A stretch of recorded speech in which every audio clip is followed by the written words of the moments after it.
tenho cá uma missão que não é lá fácil, porque depois do brilho que nos ofusca com a fala do Waldey, os que militam na sombra, como eu, ficam um pouco obnubilados. A tentação seria muito grande de agir como comentarista, ou seja, de enveredar pelos desafios e pelas provocações que a reflexão inovadora e criativa que o Waldey nos traz coloca como agenda de trabalho. Mas, para a sorte de vocês, eu não me preparei para tanto, então devo ainda digerir muito do que o Waldey aqui apresenta, por várias razões, das quais menciono apenas duas. A primeira é que a ele se deve uma reflexão que, junto com a de outros colegas, tenta dar formato e musculatura a uma área que no Brasil foi frequentemente considerada como secundária e mesmo dispensável, que é entender por que a gente faz o que faz, que é, no fundo, a missão da reflexão acerca da teoria da história e acerca deste campo que se batizou com o termo historiografia. E a segunda razão é que eu tenho outra mensagem para lhes passar aqui, que é completamente diferente, que está aqui, eu não lerei as 248 páginas, até porque a minha fase de tortura já está ultrapassada. É um manuscrito de um livro que eu terminei há 10 dias atrás e que foi encaminhado à editora e que tem por título Historiografia, Teoria e Prática. Então eu vou lhes dar uma espécie de trailer da nova novela, não é? Que se tem aqui em tese 19 capítulos, se os editores toparem os capítulos, não é verdade? Porque os capítulos têm enredos de tensões distintas. Não resisto, contudo, de começar por exprimir, com todo o respeito que o Waldey merece, a minha forte desconfiança com o uso de Heidegger. Isso é um defeito da minha formação, que fui fortemente alimentado com uma ampla e longa reflexão sobre Heidegger, porque retive na época na faculdade um professor nos anos 60, ou seja, no início da primeira metade do século passado, não é? Que veio com o Heidegger fresco. E o Heidegger veio fresco e, ao mesmo tempo, quente. E Heidegger ainda estava ao vivo, depois esse defeito foi sanado pelo uso da morte, a que ele tanto tempo se referiu, como o terminus ad quem, não é? Acerca do que acabou se transformando numa imensa angústia existencial, que como é que eu invento um conteúdo para o que acontece entre o meu nascimento e a minha morte, que é esse Dazwischensein, que é esse negócio do entre, né? Que no meu caso, e aqui encerro o meu parênteses, data máxima vênia, é um entre pelo cano, na reflexão heideggeriana, mas deixemos isso para lá, né? A minha reflexão, evidentemente, não discute, embora ela esteja presente, que a missão da historiografia seja dar conta da noção de historicidade.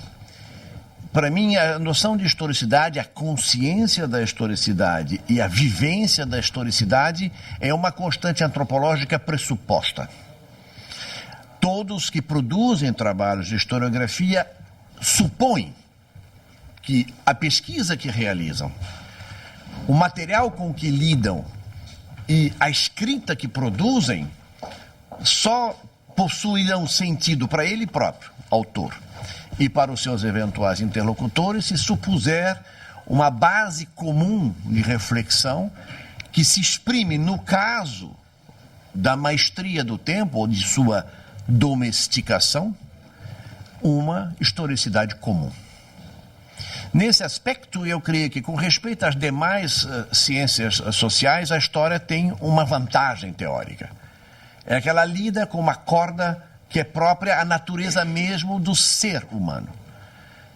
Ela não traz uma espécie de estrutura reflexiva exógena que se imporia à realidade da vida humana como alguma coisa externa, um pouco como fazem as ciências naturais, que esvaziam a realidade da natureza para construí-la numa equação matemática desencarnada.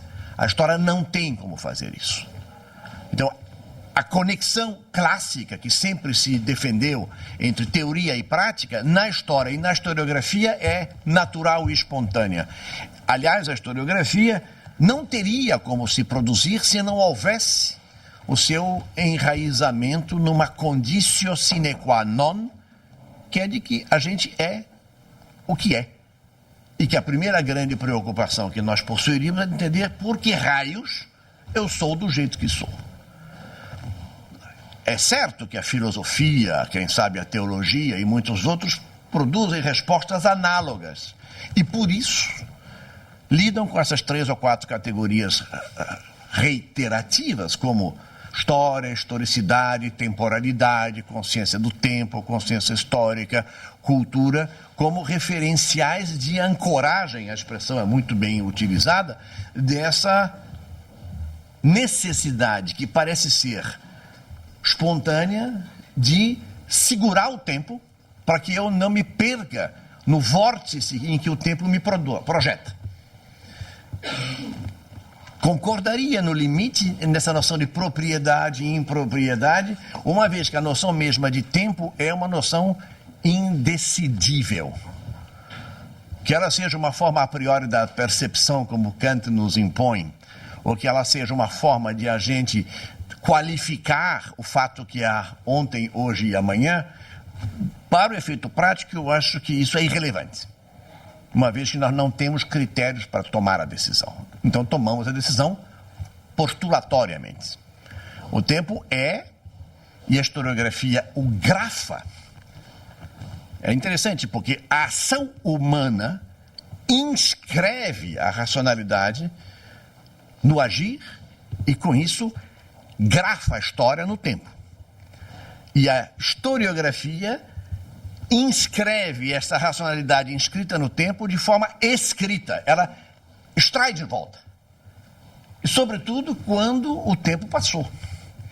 Porque sobre o tempo presente, aparentemente é menos difícil, todos somos testemunhas do tempo, e somos atores, ou quiçá vítimas dele. Mas quando o tempo não é mais o nosso, nós somos, ao mesmo tempo, intérpretes, hermeneutas, ventrílocos, damos voz aos mortos, não é? E escritores.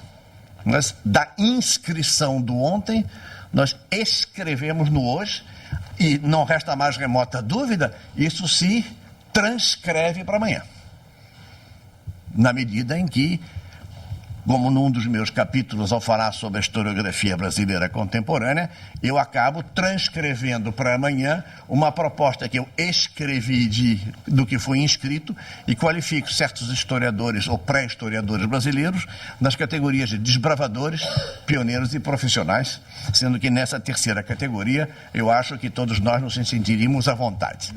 Embora, do ponto de vista teórico, sempre estejamos desbravando outros campos que até então não foram tratados. Não é um jogo de palavras. No fundo, é utilizar a noção de história e de grafia. E que não tem a ver com ortografia, que, aliás, no número de pessoas de hoje, parece ser uma disciplina em extinção, não é? Estamos mais por uma heterografia do que por uma ortografia, não é verdade? A criatividade da linguagem acaba transformando o tempo num pesadelo, não é verdade? Então, a minha preocupação, então, como é que eu lido com uma espécie de pressuposição intrínseca a um otimismo ontológico com respeito a uma constante antropológica da vida humana, que seja agora o meu ilustre bisavô australopithecus deitado, porque ele não era ereto ainda, né? Porque todo mundo pode descansar.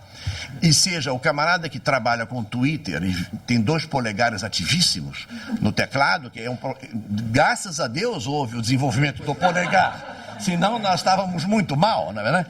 Você tem, na realidade, sempre e em todos os momentos a necessidade de você domesticar a historicidade. E essa domesticação da história é uma expressão um pouco dura, dá a impressão de que você está tratando como uma fera, às vezes quando está mesmo, né? Numa jaula, por exemplo, num sindicato universitário, não é? Ou se você está sendo tratado como se fosse um animal exótico, Né? Mas você tem que domesticar a historicidade. O que é isso? A domesticação da historicidade é uma espécie de desafio teórico da reflexão que o historiador, que é uma fração das pessoas que são históricas, né, tenta produzir para mostrar que isso, na realidade, é afim com o cotidiano de qualquer um, embora obedeça a um determinado conjunto de requisitos práticos para a produção de um produto confiável que possa ser reescrito na cabeça de um terceiro que não o produziu. Que é quando você lê o livro de história, ou quando você lê um relatório de pesquisa, ou quando você muito temerariamente apresenta ao seu orientador, uma vez que nós estamos no campo dos profissionais, uma proposta de pesquisa que você acha que será aceitável para realizar sob a forma de mestrado, doutorado ou lá mais o que seja. Tudo isso obedece a um conjunto de cânones que responde a uma domesticação. Domesticação de três coisas. A domesticação do tempo próprio, ou seja, a historicidade da pessoa, sem o que ela não conseguiria explicar a si, nem aos outros, por que ela vai estudar justamente aquilo. Então, há uma corda também que é tangida, que é uma corda existencial. Você vê que a Heidegger deixa traços duradouros. Né? Alguns casos, quando você lê Heidegger, depois de ter lido Husserl, tem que ler na ordem. Cronologia também serve. Depois você lê Sartre. Depois você lê Gadamer. E depois você lê Habermas. Se não ficar doido, ainda vira duradoido, né? Você guarda mensagens duradouras. Por quê? Subliminares. Né? Paulo vem dizer que seriam sublunares, mas a diferença é pequena. Né? Você tem uma jogada, há uma consciência crescente de que a corda tangida é substantiva para a mesma noção de existência subjetiva de cada indivíduo. Pouco importa agora se ele é o nosso querido amigo sem cuja vassoura a rua não se limpa, ou se ele é uma alta autoridade que tem respeito e que é cercada por batedores e cheio de coisas. Bem, segundo elemento fundamental é que desse elemento canônico, é que o tema tem que tanger, embora mesmo se o assunto seja uma escrita de um tempo passado, ele tem que ter uma relevância, ou seja, ele tem que ter uma sintonia, uma consonância com a demanda presente. E o presente é móvel. O presente não é aprisionado pelo tic-tac do cronômetro. O presente é móvel. O presente corresponde a uma consciência memorial do indivíduo que está a domesticar o tempo. Então, para um indivíduo que viva como Gadamer, ou como Hobsbawm, né, ou como Levi-Strauss, né, mesmo como Koselleck, embora ele tenha vivido menos tempo do que esse que eu acabo de mencionar, não é? Você tem uma percepção de que o tempo depende dessa conexão memorial. A memória, por conseguinte, presentifica um tempo que aparentemente é passado, na medida que ela é absolutamente relevante para conectar o tema com o hoje.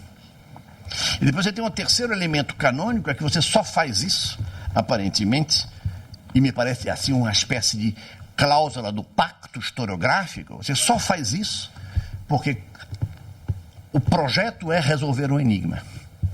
Responder a alguma coisa que incomoda, a alguma coisa que desafia, que provoca, que aparentemente deixa uma charada que, se ficar irresolvida, atrapalhará o curso mesmo da existência particular daquele indivíduo ou do grupo que ele se acha membro e em cujo nome ele se acha apto a falar, ou a quem se dirige ao escrever, ou ao falar, ou ao expor. Então, essa noção que eu chamo de relacional estipula uma espécie de conexão canônica entre essa grade móvel do presente, que se divide em vez... Frequentemente eu não uso a expressão passado, presente e futuro, mas eu uso o antes, o agora e o depois, são equivalentes. O ontem, o hoje e o amanhã também é um equivalente, mas a ideia é que a relação móvel dessa grade de localização do que você estuda, eu evito usar a palavra relativiza, mas é o termo que, deixado todo o seu aspecto negativo de lado, relativiza os bloqueios técnicos que aparentemente a metodologia empírica da pesquisa às vezes impunha a dizer o ontem termina em tal data, aí a lei estipula se são 5, 10, 15, 20, ou 25 ou 50 anos, daí para frente o historiador fica proibido de falar. E se for a respeito amanhã, o historiador não é profeta, calha a boca ou vá comprar uma bola de cristal. Essa relativização relativa eu batizei com o termo de caráter relacional. Ou seja, o saber histórico é um saber que se caracteriza por estipular relações. E essas relações são relações que respondem a enigmas, que intrigam diferentemente as gerações. É muito provável que hoje a taxa de preocupação com a memória recente dos regimes autoritários que impuseram aos brasileiros fórmulas de repressão e opressão interessem muito mais, em determinado padrão, do que propriamente o sujeito rediscutir as condições exatas em que foi feita a proclamação da República em novembro de 1889. A taxa de medida dessa provocação, desse enigma, varia em função dessa grade móvel, em que a preocupação de o que está inscrito, que eu preciso escrever, em seguida transcrever, dependerá desta motivação. De onde vem essa motivação, essa grade móvel relacional? Ela vem de dois momentos fundamentais. Um momento fundamental é quando o grupo social é pautado, como disse muito bem o Valdeir, por importações teóricas ou temáticas de outras áreas. Aí, subitamente, todo mundo só fala de um determinado assunto. Então, a história de gênero, ou é a sociologia francesa. Então, Bourdieu vira uma espécie de must, embora os franceses teriam traduzido, né, o must por il faut, um asterisco, como a lei impõe, a lei tout bon, né? Então, se você não falar de Bourdieu, você é um semi-analfabeto ou total. Né? Ou depois tem outra fase, se você não falar de Goethe, né? Com a consonância do meu querido amigo que aqui está, né? Embora não seja exatamente o mesmo, você também passa por um analfabeto funcional. Não é? Daí fica toda aquela. Aí você tem uma antropologização, uma sociologização, uma filosofização, e assim sucessivamente. Daqui a pouco alguém se pergunta: acabou a história. Tout est histoire, donc l'histoire n'existe pas, diz Paul Venn, no sentido de que dissolveu-se. Ora, a minha preocupação é justamente o contrário. Esta pauta interna, ela tem que ser mantida no padrão da sua subdisciplinaridade. Ou seja, a história, com a sua ambiguidade terminológica, que a língua latina, em princípio, não resolve, porque o alemão fala constantemente em Geschichtswissenschaft, e quando fala de Geschichtswissenschaft, está falando de uma coisa, que é a ciência da história, e quando fala Geschichte, está falando de outra coisa, que é, por um lado, o que todos nós fazemos no tempo, com o tempo, do tempo, para o tempo. Não me preocupa muito isso, como dizia no início, mas é também o objeto sobre o qual você se debruça, que é o estoque acumulado das coisas feitas na cultura humana. Nós não temos, falamos de história, a história é tudo, logo viva Paul Venn, nada, logo viva Sartre, né? A história é um todo, que é a ação de qualquer um. Então, desqualificaria o historiador ou as ciências da história, mas a história também é utilizada para dizer aquilo que nós conhecemos como os procedimentos teórico-metodológicos que orientam uma pesquisa programada para a obtenção de resultados acerca de um ponto preciso de investigação, e aí nós caminhamos para a metodologização científica, né? E aí então a história ganha um viés profissional, e a gente ganha até um H maiúsculo, não é? Para ficar bonitinha, né? Tanto que você encontra os livros, você vê o H, sobe e desce, conforme, provavelmente, o uso do polegar, né? E você não sabe se tem alguma razão. E, às vezes, não vem explicado se tem ou não tem razão. Mas é um elemento gráfico, da historiográfica, né? Que você, às vezes, não consegue decifrar. E é um problema sério, porque, às vezes, há discussão, para fechar rapidamente o parênteses, entre o que você quer dizer e o que o editor acha que tem que fazer. Bom, fecha parênteses. Então, essa é uma questão importante que tem que ser levada em conta. E um terceiro momento, ou seja, a história de que nós, quando referimos a terceiros para falar sobre o que é o resultado, é o que nós conseguimos normalmente chamar de historiografia, quer dizer, é o posto no papel, ou posto na imagem, ou posto no relatório. É aquilo que, acerca de cujo tema, em algum momento, você achou que podia botar um ponto e entregar aos seus interlocutores para que eles apreciem. Alguns trocam o A por um D, e em vez de apreciar, eles depreciam. Mas isso faz parte do jogo. Mas como nós não lidamos com uma pernóstica distinção constante entre história em geral, história como ciência, história como historiografia, acabamos usando um termo cuja fluidez perturba essa consciência memorial da grade móvel do tempo.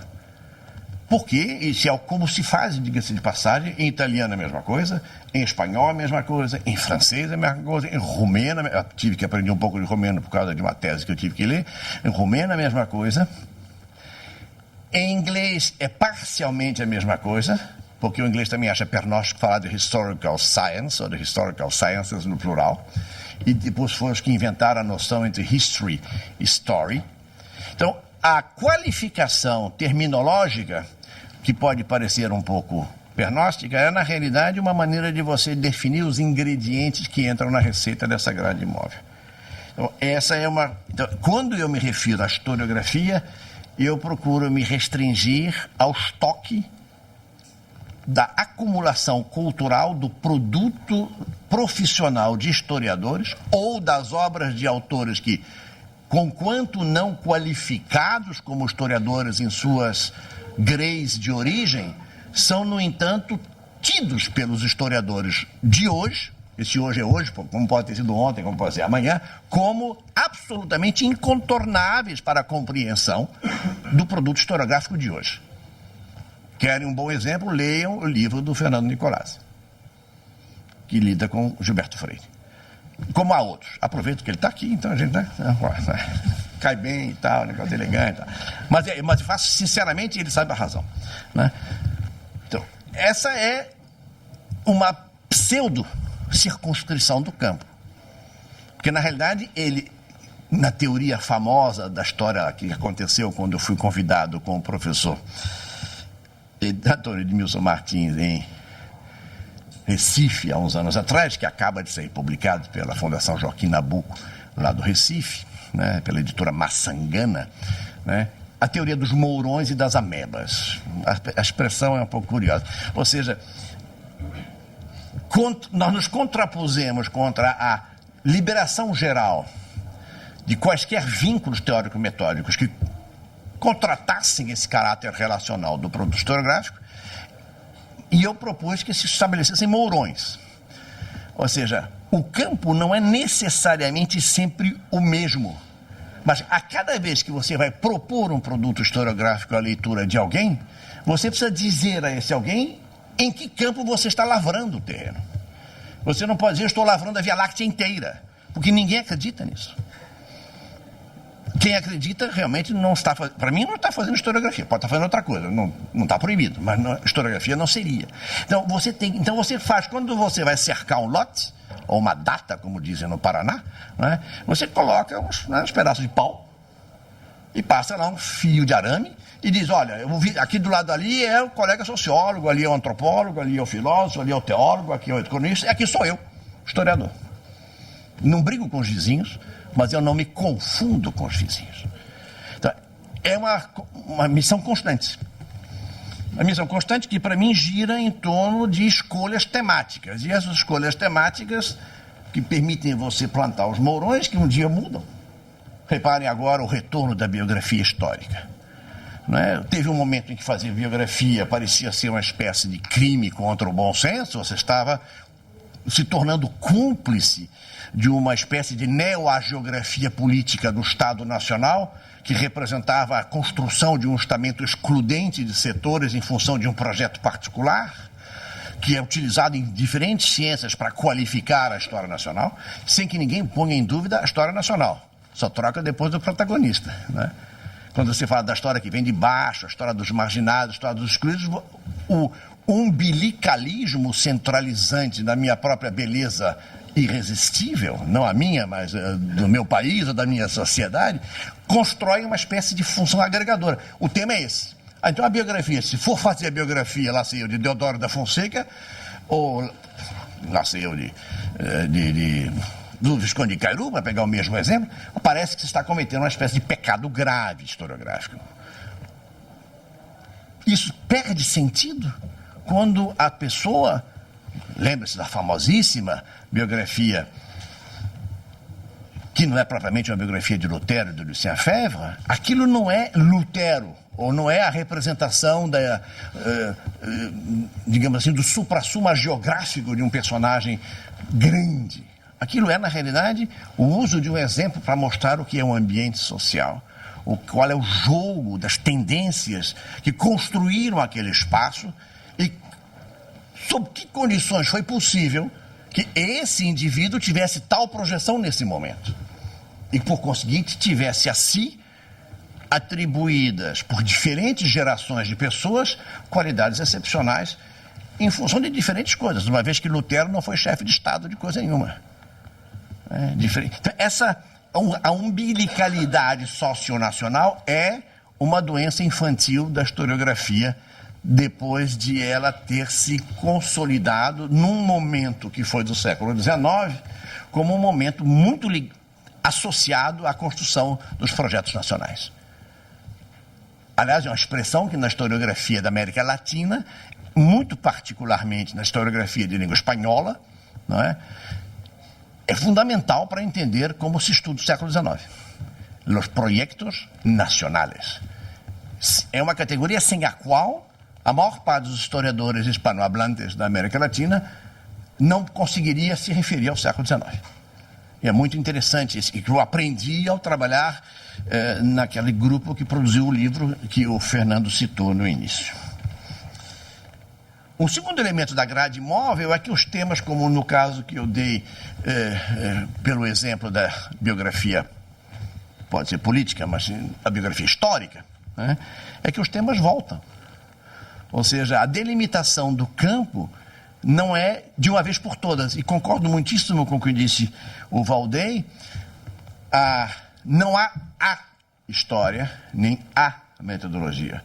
Existe um estoque possível que possam trabalhar temas históricos a partir de referências teóricas e de procedimentos metodológicos, cujo único critério de escolha deve ser a eficácia explicativa do argumento.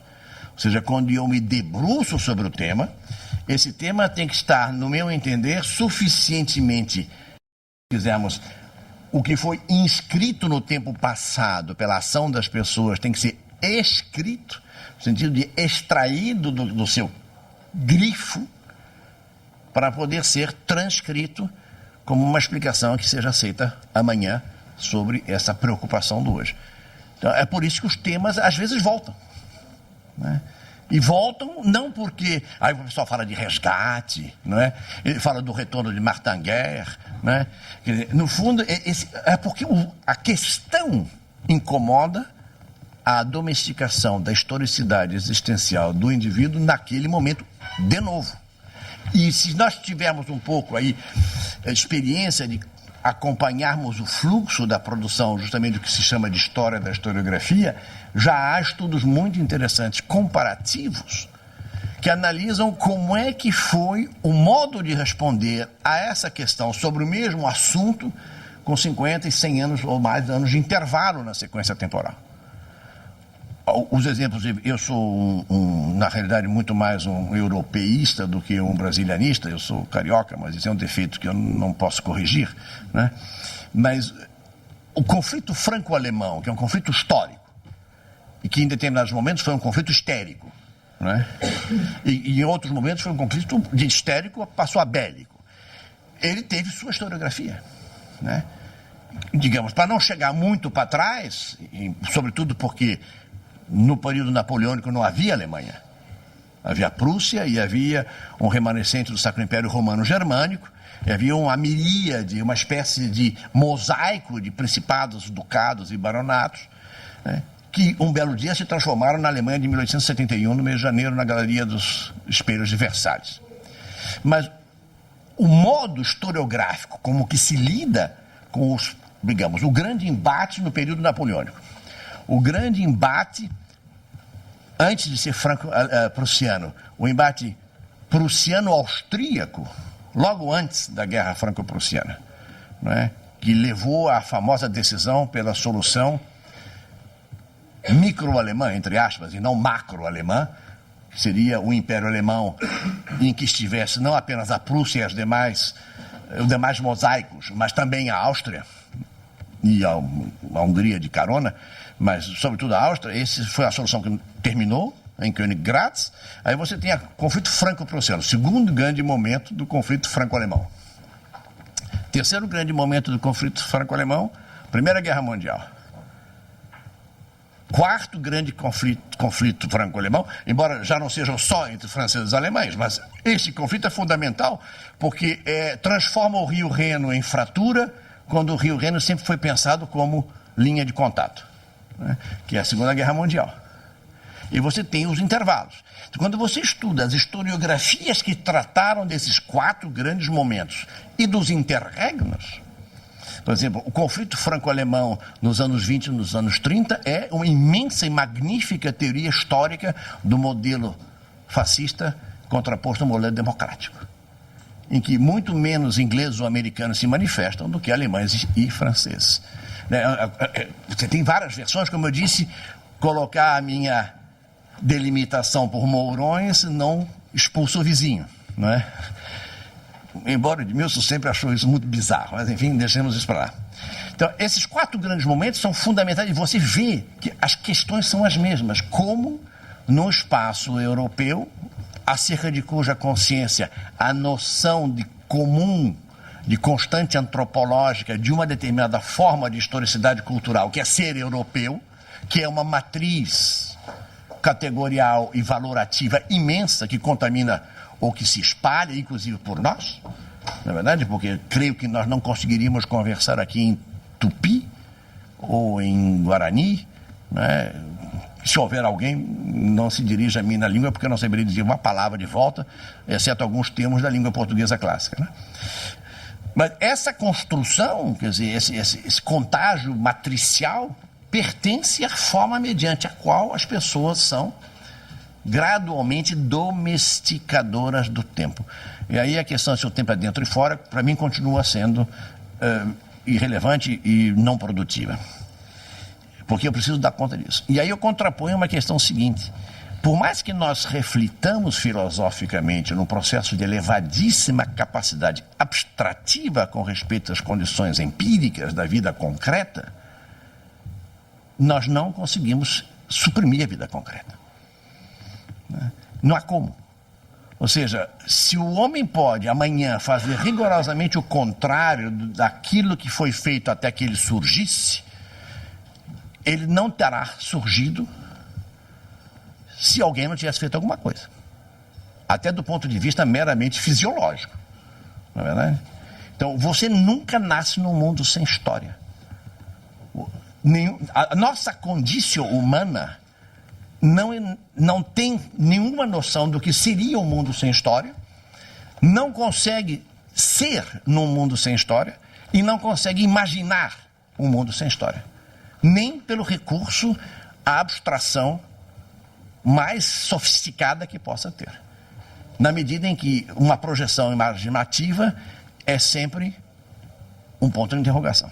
Tem que esperar que aconteça para ver se dá certo. Então, eu sempre me contrapus muito à hipótese de que fosse possível, e muitos autores, graças a Deus, vão nessa direção, fazer tábula rasa do passado. Não existe. Não há como. Mesmo os que propugnam uma espécie de expurgo absoluto de tudo aquilo que consideram ter sido as piores coisas possíveis que lhe acontecessem vindo do tempo e para tê-lo produzido, eles só se podem definir como contrários porque se definem contra aquilo que está presente. Então, essa é a questão que me parece fundamental, que preenche esse vínculo memorial que é, eu diria, multitemporal e de longuíssima duração. O historiador que, por conseguinte, quando ele, mesmo que recorra a termos abstratos, que depois são ontologizados como capitalismo, Estado, ascensão, exclusão, conflito, no fundo ele lida com a vida, com o pensamento e com a ação de pessoas semelhantes a ele. Sempre. Não há como, eu não vejo alternativa. Não vejo alternativa. Quando o Chito escreve sobre a história da igreja, ou como o Chito escreve sobre a história do Brasil, ele ontologiza entidades que não existem no sentido estrito, são ens rationes, né? E essa ontologização engana. Engana porque ela se tornou naturalizada ao longo do tempo. Ela produziu uma resultante subjetivista de concepções abstratas. Então, ela, no fundo, é como, para citar o meu, novamente, Koselleck, ela é um coletivo singular. Ou seja, você singulariza numa noção de coletivo aquilo que, na realidade, não existe por si próprio, né? Se você suprimir todos os lobos, não há uma matilha. Se você suprimir todas as abelhas, não há uma colmeia, né? Se você suprimir a todos nós, não há mais uma humanidade. Acabou.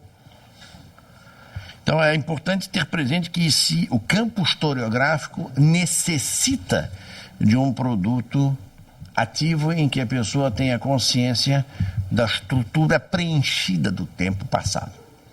E qualquer tempo é sempre passado, inclusive quando você é o autor do preenchimento. Ou seja, quando você escreve o texto e põe no mercado, você passou a preencher um pequeno quadradinho desse gigantesco mosaico com uma resultante, né? E quem, doravante, tomar conhecimento desse preenchimento, de alguma forma é modificado pela presença desse produto, da mesma maneira como você foi modificado pela produção desse produto. E nesse aspecto eu considero que, tanto para qualquer um, ou seja, o homem da rua, por assim dizer, quanto para o profissional de história, ele é sempre e necessariamente, mesmo que seja muito modesto na sua apresentação, produto e produtor do preenchimento histórico do tempo. Eu não vejo alternativa. Se ela existir, ficarei muito satisfeito em conhecer, mas eu não consegui encontrar alguma alternativa para isso. Bom, digamos que isso seja animado por algumas pretensões. O historiador, primeiro, quer que o produto que ele põe faça sentido. Então, ele aparentemente corresponderia a algumas expectativas, que começam por ele mesmo, e que ele supõe estarem presentes também nos seus possíveis interlocutores ou leitores. A primeiríssima expectativa é de que o que você está contando não é mentira. Ou seja, que o seu texto não é uma fraude. E, por conseguinte, que você responde a uma exigência de verdade. Aí nós entramos, evidentemente, no gigantesco Pantanal mato-grossense, na verdade, em que as coisas são fluidas, na verdade. Piranhas, jacarés, pacas, tatus, cotias, capivaras. Não, cotia não. Então pronto. Então você tem uma quantidade gigantesca de variáveis, mas a pretensão é de que você não mente. Essa é digamos, é o que eu chamo de pressuposto fundamental de honestidade. Não estou falando que isso seja ligado a alguma tradição valorativa, de que você foi bem educado, de que um bom cristão não mente, um bom judeu também não, um bom muçulmano idem, não é um bom taoísta, budista, não importa, ninguém mente. Não, pode ser que mintam todos, mas a pretensão é de que nenhum supõe que o projeto seja uma fraude. Que ele vai mentir. Quer dizer, por conseguinte, a reação contemporânea ao negacionismo de coisas que parecem óbvias, como, por exemplo, o Holocausto dos judeus no período da dominação nazista na Alemanha e, em particular, ao longo da Segunda Guerra, é objeto de uma reação intensa e rigorosa das pessoas. Porque o pressuposto é de que você se encontra, não se sabe, garantido a priori, mas que você busca a verdade.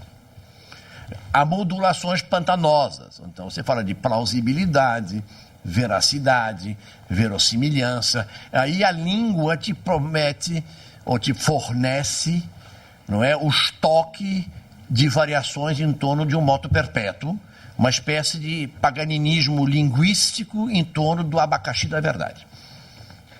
Mas você não tem muita escolha, porque se nós pegarmos o conteúdo cultural do nosso espaço social, supõe que você tenha essa estatura de honestidade.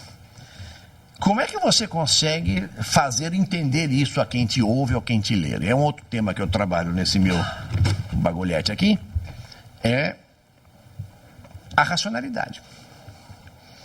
Ou seja, por mais que as pessoas possam acreditar que por intuição simbiótica eles vão saber de tudo, por exemplo, quando o aluno tira a xerox e bota debaixo do braço e sai pelos corredores com a xerox, ele acha que por ter um sovaco ilustrado, ele vai aprender o que está escrito, né? Bom, se tem algum que fez isso, eu até hoje não encontrei. Se vocês souberem, também me expliquem como é que isso foi. Bom, você depois tem o aspecto da dimensão olfativa do saber, não é? Que é o quanto tempo a xerox esteve debaixo do braço do aluno, não é? Mas a preocupação é que você tem o segundo grande pressuposto que a historiografia usa é que o outro entende racionalmente o seu percurso discursivo. Ou seja, a sua narrativa não é uma viagem na maionese, um pedalar no iogurte, não é verdade? Uma espécie de desvairio protopoético que suporia que você entrasse numa espécie de sintonia alfa que faria com que você boiasse sobre a realidade e com isso não afundasse no pântano das inseguranças. Não é assim que funciona. Você pode ter até quem faça isso. Então o pessoal entra, começa a fazer me parece muito mais de barulho de ar-condicionado do que outra coisa, né? Mas o pressuposto dominante é que a domesticação do tempo num argumento acompanhável é racional e é narrativo. Você conta. Como sua avó contava. Eu lamento não ter conhecido nenhum dos meus 4 avós tão bem para poder conhecer o que eles contaram. Eu tinha uma avó que foi historiadora de domingo. Ela escreveu a história do próprio pai, que é, na realidade, uma hagiografia do pai, né? Quase sempre depois de morto você tem forte tendência a virar santo, né? Getúlio virou santo, Juscelino virou santo, né? Daqui a pouco começa a morrer mais gente, vai ter um verdadeiro tabernáculo dos santos políticos. Mas deixemos isso de lado. Mas a primeira experimentação é que a sintonia dessa grade móvel de interseção, ou seja, o modo pelo qual você se sentirá senhor do tempo e não só dos anéis, não é verdade? Senhor do tempo vem pelo fato de que o discurso é audível, ele é acompanhável, ele é reconstrutível, ele é, por conseguinte, criticável e, por conseguinte, ele provoca efeito de reação. E essa pretensão de racionalidade construtiva de um discurso argumentativo que explica um fenômeno que o historiador considerou importante trabalhar, porque ele, com enigma, com a memória, com o presente e tudo mais, ele percebe na reação social à proposta que ele põe na mesa. E isso gera possivelmente uma interação modificativa ou confirmadora e, eventualmente, quem sabe lá na frente, alguém que vai dizer, olha, vou reescrever esse negócio tudo porque os colegas de 50 anos atrás, lamentavelmente, ou porque não tinham o documento completo, ou porque voaram, não entenderam nada. Então, essa é um pouco a questão no que eu vejo, o modo como procede. Então, você tem, para encerrar, não tem muitos minutos a mais, senão eu falo pelos cotovelos e pronto, né? Você tem 4 grandes momentos que são, como eu diria, entrecruzamento de fatores que formam um feixe. E esse feixe aponta, não é? No seu cruzamento, você tem a localização do objeto que chamaremos de objeto historiográfico, que é, obviamente, menor do que o objeto histórico em geral. O objeto histórico em geral, para mim, é qualquer coisa feita por qualquer um, a qualquer momento, sob qualquer motivo. O historiográfico é mais delimitante. Um é a importação de uma grade teórica, ou a fabricação. Então você pode tanto lidar com teorias ou produzida em outra área, o que um pouco explica aquelas modas que nós vivemos, ou você produz. E é uma grande discussão que vocês podem ver reproduzida num livro muito interessante, que eu quero ver se ainda consigo promover, seja traduzido para o português, da professora de História da Alemanha da Universidade de Cambridge, Mary Fulbrook, cujo título é Historical Theory, que é um termo raramente usado, teoria histórica. E ela defende a tese de que a história, portanto, a ciência da história via historiografia, a partir de um determinado estoque acumulado, produz uma teoria do tempo, da ação, mediante os exemplos que trabalha. Discutível, sim, interessantíssimo também. O segundo grande componente é o pressuposto da historicidade acumpliciada da condição humana. Qualquer tema de qualquer pessoa, em qualquer momento, abstratamente é interesse para qualquer um. Terceiro é o preenchimento concreto da história das pessoas, que faz com que essa cumplicidade historicizante inicial comum, que é uma espécie de pressuposto de constante antropológica otimista, está definitivamente comprometida em sua parte operacional pelo fato de que, como ninguém nasce no mundo sem história, a história está preenchida. Por conseguinte, o sujeito que vive numa tradição de 2000 anos de determinado tipo de valoração Brahmani, possivelmente terá a cabeça feita de um jeito que não coincida com a nossa. Mas não o transforma numa espécie de ornitorrinco, dizendo que não pertence à raça humana. Ele continua sendo da raça humana. Portanto, ele volta a preencher o requisito elementar desta cumplicidade historicizante básica. Então, como é que eu lido com essa gigantesca multiplicidade cultural que preenche concretamente a história de cada um e de seus grupos e de suas sociedades em ritmos, tempos, locais distintos, segundo variantes que não são as mesmas, mas são reais. Elas estão ali. O pior exemplo possível de como não se faz isso é o conflito das civilizações de Samuel Huntington, que estipula uma espécie de conflito intrínseco à natureza mesma das pessoas, que ecoa, com outras palavras, as teorias das raças, os sistemas de discriminação estipulados do passado em outros momentos, em que se diz que o preenchimento histórico concreto da minha condição, segundo a matriz euro-americana, nasceu no século XIX, século XX, é bom, o resto não presta. Então, você começa a hierarquizar o mundo. Isso acontece? Claro que acontece. É bom? Não me parece. Há quem acha que seja, né? Acho que basta ver agora o resultado das eleições francesas, a campanha eleitoral para a presidência da República, né, e discursos de certos candidatos, alguns dos quais utilizavam essa noção de que o mundo está hierarquizado entre gente fina e o resto que não presta, né? O quarto, a variável, é que tudo isso é muito bonito, mas se não for regrado, regulado, a minha tese é que essa regulação, esse regramento é convencional, ou seja, estipula uma espécie de contrato e não uma necessidade absoluta. Esse contrato é, na prática, a conquista metodológica recente, não tem 200 anos arredondados ainda, do que nós chamamos de profissionalização da história.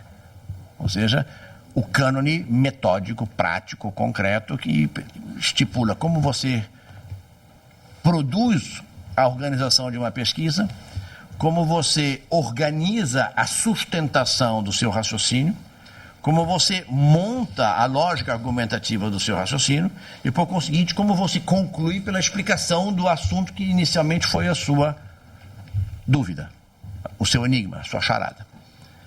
E isso tudo é contado na narrativa. Então, essas quatro variáveis são, na realidade, a forma mediante a qual o produto historiográfico torna-se ele mesmo um subproduto da domesticação do tempo histórico. Quer dizer, aquilo que você, por pensar, organiza, você, por qualificar, consolidar, sustentar, articular, expor, contrastar, você também domestica. E oferece, em vez de oferecer um pitbull furioso que vai morder as partes carnudas dos seus contendores, dos seus adversários, você oferece, né, um bonitinho poodle, todo arrumadinho, perfumadinho, sob a forma de um livro de história. Às vezes o autor continua um pitbull, né, dependendo do autor, né? Quando às vezes apresenta, ele te coloca em um caniche, né, um bonitinho em cima da mesa e fala como Rottweiler, né? Isso faz parte dos temperamentos individuais, que nós também não podemos mandar fuzilar, né? Não, seria um recuo no tempo, né? Mas a domesticação, por conseguinte, ela obedece a uma convenção padronizada de como é que você produz uma coisa que, em tese, tem o objetivo final, e aí encerro, de preencher um papel fundamental do historiador do espaço público, que é de convencer porque é plausível. De ser plausível porque fala de coisas que interessam ao seu público. E é convincente e plausível porque as coisas que ele fala que respondem a uma demanda do seu público estão contadas de uma forma compreensível, acompanhável. Então, você tem muito mais um convencimento por plausibilidade, que eu chamaria de uma plausibilidade verossímil, do que propriamente uma persuasão sedutora. Porque você também pode fazer isso. Nós falávamos ao vir para cá, você pode ser um imenso camelô da sedução. E você encanta. Mas, no fundo, o que subsiste não é o efêmero borboletear das palavras bonitas que, qual sedução cortesã, na noite caída em torno de uma maquiagem encantadora, que no dia seguinte se transforma na fria e áspera realidade de uma pesquisa no arquivo, né? Em que você encontra que a pessoa de ontem é, na realidade, um conjunto posto de próteses sucessivas devidamente maquiadas por uma pá de cal, né? Então, a historiografia, você não se vende pela persuasão de camelódromo, mas você convence pela plausibilidade argumentativa. Às vezes o argumento é um pouco chato. Todo mundo que já participou de uma banca, na verdade, sabe que você tem um encanto e você também tem um desencanto, né? Não necessariamente que o argumento não seja bom, mas às vezes é chato. Tanto que quase sempre quando você recomenda a alguém, se o trabalho produzido é muito bom, mas deve ser produzido, editado, publicado, aí você sempre diz assim, mas tem que arrumar o texto, está cheio de notas, é uma perturbação, tem 400 páginas, tem que cair para 250. Então, e o editor ainda quer cair para 150, não põe a nota nenhuma, né? Mal cite o nome do autor, né? Então, essa resultante, no fundo, ocupa o espaço social. E tem um espaço social privilegiado, que foi a organização do Estado e a democratização da função pública do Estado de oferecer ocasiões de educação a todos, que se tornou a escola. Você tem a escola que vai dos primeiros momentos até a escola para adolescentes retardados, que são as universidades, né? Em que você tem um espaço público privilegiado, né?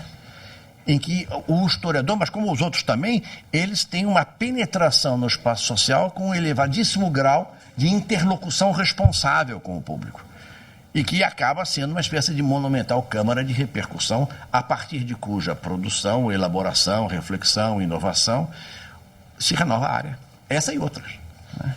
Isso quando não está em greve, né? Quando o governo paga algum salário decente, o que no Brasil eu não conheço nenhum momento em que isso tenha acontecido, mas provavelmente vou morrer antes, espero que não para os novos, né? Mas essa então seria, digamos, a função social não é o objetivo número 1 de origem, mas é a motivação número 1 temática, e acaba sendo o fim do processo quando você entrega ao seu público, do qual você, de uma certa maneira, também faz parte, um produto que preenche uma lacuna. Uma lacuna que você mesmo explicou que existe. E com isso eu, nesse texto que eu espero um dia esteja disponível na sua extensão, reflito um pouco nessas linhas, mostrando quem sabe, o meu aprisionamento ao estoque efetivamente produzido pela historiografia preto no branco, não é? E sem perder, no entanto, a conexão com a historicidade de todos nós. Muito obrigado pela atenção.